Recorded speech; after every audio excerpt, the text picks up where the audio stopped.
The fluorescent lights overhead cast an unforgiving glare on the rows of sterile equipment that lined the walls of the medical supply storage room. Kaelin's eyes, accustomed to the dimmer corridors beyond this space, struggled to adjust to the harsh illumination as she scanned the shelves for the correct medication.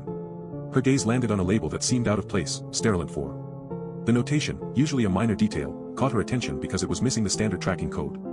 As Kaelin's eyes narrowed in concentration, a faint scent wafted through the air, the unmistakable aroma of disinfectant.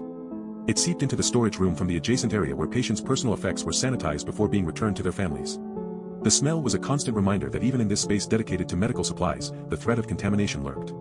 The radio on Kaelin's belt crackled with static before an automated voice announced a routine update: all personnel are required to review and acknowledge Section 7, Subsection C of the hospital protocol. Failure to comply may result in restricted access to sensitive areas.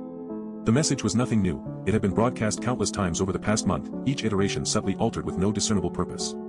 Kaelin's hand absently drifted toward the small console on her belt, where she would input the confirmation code, a process that seemed as much ritual as necessity. Her fingers hovered over the keys for an instant before falling still, unsure if she should acknowledge the message this time. As she stood there, frozen in indecision, the storage room's lights flickered once, then returned to their steady hum. For Kaelin, it was just another moment in a series of increasingly disconnected events.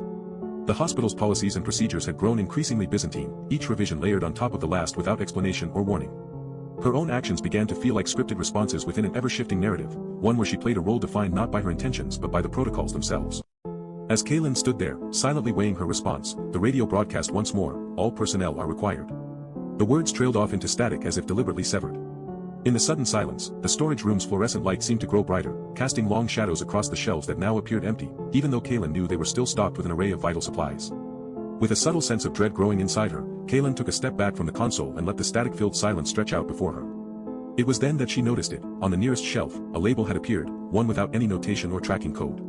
Just the single word, Sterilant, in stark, black print, staring at her with an unnerving air of familiarity.